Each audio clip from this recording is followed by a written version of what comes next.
हरियाणा में क्या तीसरी बार लगातार बन पाएगी एनडीए की सरकार या फिर अब की बार कांग्रेस गठबंधन कर पाएगा वापसी या फिर इंडियन नेशनल लोकदल बना पाएगी अपनी सरकार। नमस्कार और आप देख रहे हैं पॉलिटिकल न्यू विचार।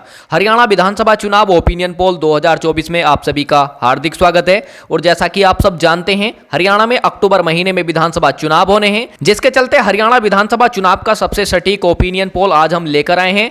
जी हां, आज की इस वीडियो में हम जानने वाले हैं कि अब की बार हरियाणा राज्य के अंदर किस पार्टी या किस गठबंधन को विधानसभा की कितनी सीटें मिलती हुई नजर आ रही हैं। आज हम देखेंगे कि बीजेपी गठबंधन को कितनी सीटें मिल सकती हैं, वहीं कांग्रेस गठबंधन को कितनी सीटें मिल सकती हैं, व इंडियन नेशनल लोकदल को कितनी सीटें व अन्य दल को कितनी सीटें मिलती नजर आएंगी और कौन हरियाणा के अंदर अपनी जीत का परचम लहराने वाला है। आज की इस वीडियो में हम सभी को विस्तार से जानेंगे, पूरी वीडियो में जरूर बने रहें। और जैसा कि आप सब जानते हैं हाल ही में हुए लोकसभा चुनाव में हरियाणा के अंदर बीजेपी को 2019 लोकसभा चुनाव के मुकाबले 5 सीटों पर हार का सामना करना पड़ा है। अब देखना होगा कि यही नुकसान हरियाणा में विधानसभा चुनाव 2024 में भी देखने को मिलेगा या फिर लोकसभा चुनाव के विपरीत आंकड़े सामने आएंगे। मैं आपको जानकारी के लिए बता दूं कि बीजेपी को विधानसभा चुनाव से पहले एक बहुत बड़ा झटका लग चुका है, क्योंकि जननायक जनता पार्टी पहले ही भाजपा गठबंधन से अपना नाता तोड़ चुकी है। और देखा गया है कि हरियाणा में बीजेपी सरकार बनाने में जननायक जनता दल की अहम भूमिका रहती थी। अब देखना होगा कि भाजपा अकेले दम पर हरियाणा में कितनी सीटें ले जा सकती है। जानेंगे वीडियो में, वीडियो के अंत तक जरूर बने रहें। वहीं ओम प्रकाश चौटाला की पार्टी इंडियन नेशनल लोकदल ने बहुजन समाज पार्टी के साथ गठबंधन कर लिया है। अब देखना होगा कि आईएनएलडी के खाते में कितनी सीटें जा सकती हैं। चलिए जानते हैं कि हरियाणा में राजनीतिक समीकरण क्या रहने वाली हैं। चलिए तो शुरुआत करते हैं और जानते हैं जो अभी अभी ताजा सर्वे ओपिनियन पोल निकल करके आया है उसमें किस पार्टी की पूर्ण बहुमत की सरकार बनते हुए नजर आ रही है, या ये कहें कि कौन सी पार्टी अपना मुख्यमंत्री हरियाणा राज्य को देने जा रही है। देखते हैं सबसे पहला जिला, लेकिन उससे पहले मैं आपको जानकारी के लिए बता दूं कि हरियाणा में कुल विधानसभा की 90 सीटें हैं और किसी भी पार्टी या किसी भी गठबंधन को पूर्ण बहुमत की सरकार बनाने के लिए 46 सीटें जीतने की आवश्यकता होती है। जिस पार्टी के पास 46 सीटें होंगी या उससे अधिक सीटें होंगी वही पार्टी हरियाणा राज्य में अपनी सरकार बनाएगी। चलिए देखते हैं कि कौन सी पार्टी अपनी सरकार बनाने जा रही है। चलिए हम सबसे पहले शुरुआत करते हैं झज्जर जिले से। झज्जर जिले में विधानसभा की कुल 4 सीटें हैं। यहां पर देखा जा रहा है कि बीजेपी गठबंधन व आईएनएलडी गठबंधन व अन्य पार्टी का खाता खुलने की यहां कोई संभावना नहीं है। देखा जा रहा है कि झज्जर जिले की सभी सीटें यानी कि चारों सीटें इंडिया गठबंधन के खाते में जाती नजर आ रही हैं। अब इसी के साथ बात करते हैं महेंद्रगढ़ की।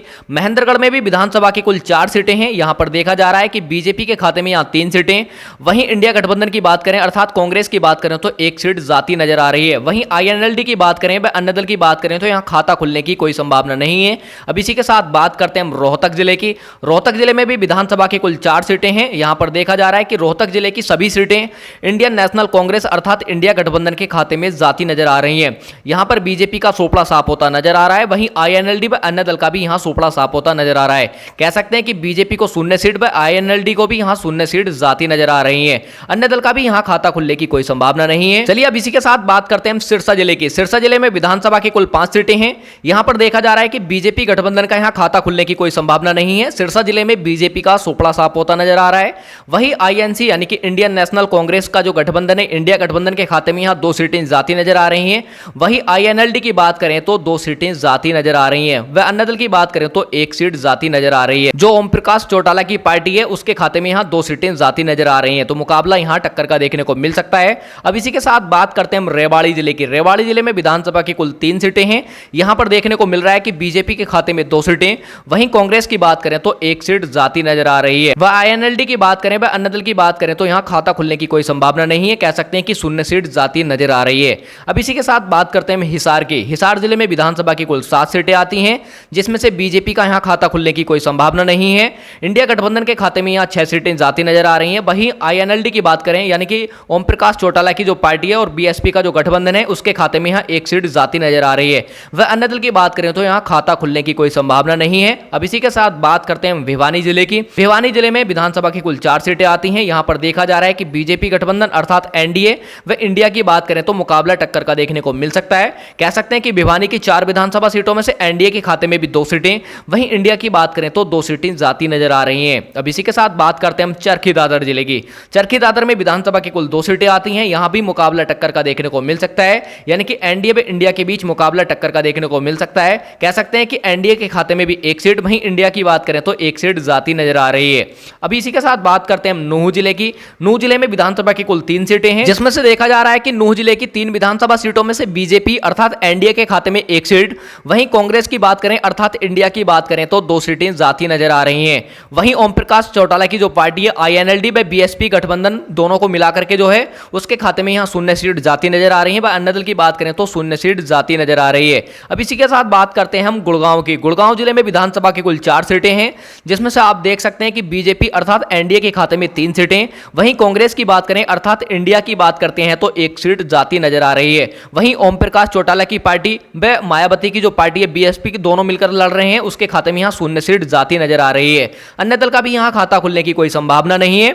इस प्रकार हमने 90 विधानसभा सीटों में से 40 विधानसभा सीटों का ओपिनियन पोल जाना, जिसमें से आप देख सकते हैं कि एनडीए के खाते में 12 सीटें, वहीं इंडिया की बात करें तो 23 सीटें, व आईएनएलडी की बात करें तो 3 सीटें, व अन्य दल की बात करें तो 1 सीट जाती नजर आ रही है। तो लगातार इंडिया गठबंधन अपनी बढ़त बनाए हुए चल रहा है और पूरे ओपिनियन पोल में जरूर बने रहें और आपको पता चल जाएगा कि अब की बार हरियाणा राज्य में किसकी सरकार बनने जा रही है। चलिए तो आगे देखते हैं। अगला जिला आता है हमारा फरीदाबाद। फरीदाबाद जिले में विधानसभा की कुल 6 सीटें आती हैं, जिसमें से आप देख सकते हैं कि बीजेपी अर्थात एनडीए के खाते में 2 सीटें, वहीं कांग्रेस की बात करें अर्थात इंडिया की बात करें तो 3 सीटें, व आईएनएलडी की बात करें तो 0 सीट, व अन्य दल की बात करें तो 1 सीट जाती नजर आ रही है। तो कह सकते हैं कि फरीदाबाद में भी इंडिया गठबंधन 1 सीट पर बढ़त बनाए हुए चल रहा है। अब इसी के साथ बात करते हैं पंचकुला की। पंचकुला जिले में विधानसभा की कुल 2 सीटें आती हैं, जिस पर देखा जा रहा है कि बीजेपी व आईएनएलडी व अन्य दल का यहां खाता खुलने की कोई संभावना नहीं है। कह सकते हैं कि यहां सोपड़ा साफ होता नजर आ रहा है। वहीं पंचकुला की दोनों विधानसभा सीटें कांग्रेस अर्थात इंडिया गठबंधन के खाते में ये सीटें जाती नजर आ रही हैं। अब इसी के साथ बात करते हैं अंबाला की। तो अंबाला जिले में विधानसभा की कुल 4 सीटें हैं।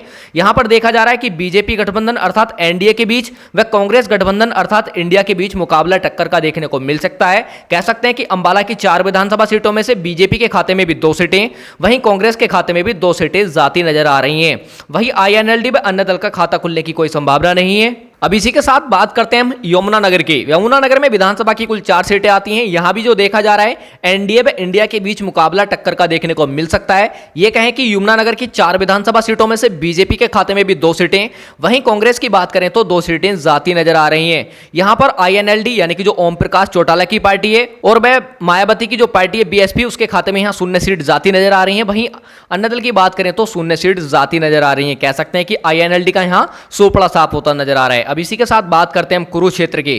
कुरुक्षेत्र में विधानसभा की कुल 4 सीटें आती हैं। यहां पर देखा जा रहा है, आप देख सकते हैं कि बीजेपी के खाते में 1 सीट, वहीं कांग्रेस की बात करें तो 3 सीटें जाती नजर आ रही हैं। वहीं आईएनएलडी व अन्य दल की बात करें तो खाता भी खुलने की कोई संभावना नहीं है। कह सकते हैं कि 0 सीट जाती नजर आ रही हैं। चलिए इसी के साथ बात करते हैं हम कैथल जिले की। कैथल जिले में विधानसभा की कुल 4 सीटें हैं, जिसमें से आप देख सकते हैं कि बीजेपी गठबंधन के खाते में 2 सीटें, वहीं कांग्रेस गठबंधन की बात करें तो 2 सीटें जाती नजर आ रही हैं। कह सकते हैं कि एनडीए व इंडिया गठबंधन के बीच मुकाबला टक्कर का देखने को मिल सकता है। यह कहें कि मुकाबला रोमांचक रहने वाला है। अब इसी के साथ बात करें करनाल जिले की। करनाल जिले में विधानसभा की कुल 5 सीटें आती हैं, जिसमें से आप देख सकते हैं कि यहां बीजेपी के खाते में 2 सीटें, वहीं कांग्रेस की बात करें तो 2 सीटें जाती नजर आ रही हैं। वह 1 सीट ओम प्रकाश चौटाला के खाते में यहां दिखाई दे रही है। कह सकते हैं कि आईएनएलडी के खाते में ये सीट जाती नजर आ रही है।